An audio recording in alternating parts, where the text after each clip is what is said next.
Well, thank you very much. You too. That looked like a lot of fun. Well, at Easter, many families gather together to share a meal and, of course, celebrate the end of Lent. And while it's tempting to eat rich, creamy dishes, it's important to remember your ticker.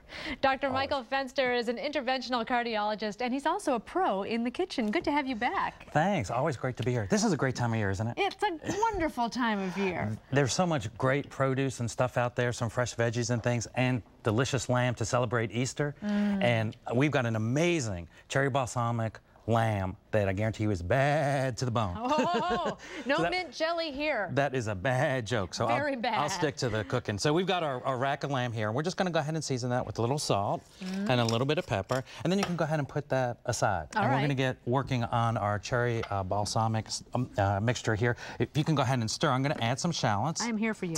Thank you.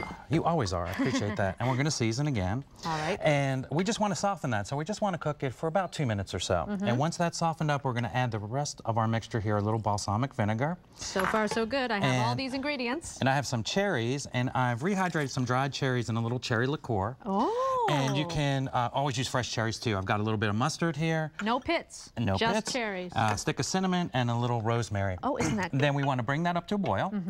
Then turn it down, reduce it by about a third. It smells wonderful. Oh, your house will smell divine. And once it's reduced to a third, we want to go ahead and remove the rosemary, the cinnamon. Yes. And then in small batches in a blender or food processor or using an immersion blender like we have right here, just go ahead and get it into a paste. Yummy.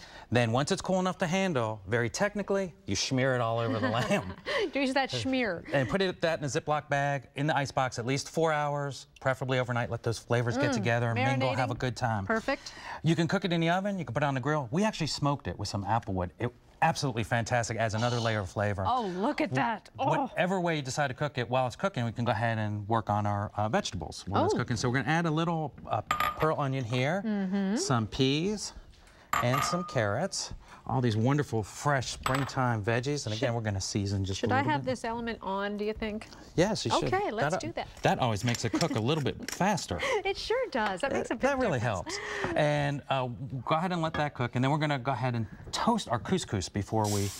Oh, I love couscous. Oh, it's wonderful. And do you toast it before you do it? No, I don't, but I should. It adds another layer of flavor, makes it a little bit nutty. So we get our oil hot. You've got a little oil in there. Right, and you're just going to go ahead and you can just stir that around. Okay. And what we do is we go ahead and you'll start to smell it get a little bit nutty, and then it'll start to snap, crack, pop, just like Rice Krispies. And when it does that, you know it's ready. Why is this couscous green and orange and It's tricolor. Very it's just tricolor, Very nice. And it's the Middle Eastern or Israeli kind, and that's a little bit bigger than some of the other couscous. I prefer that. I thought that looked a little bigger than what I've used before. It is, and this is Middle Eastern, and it's usually made out of a semolina wheat.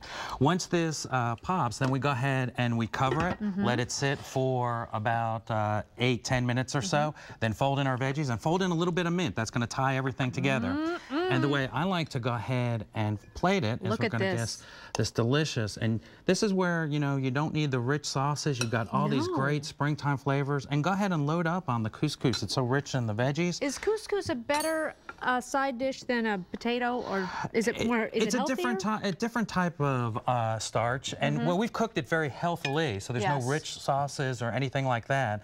And then go ahead and give that a try. This is what we did here. Again, we just applewood smoked it. Applewood smoked lamb. It adds another layer of flavor. It's really, really good. Boy. And the great thing about these racks is you cut two, it's automatic portion control.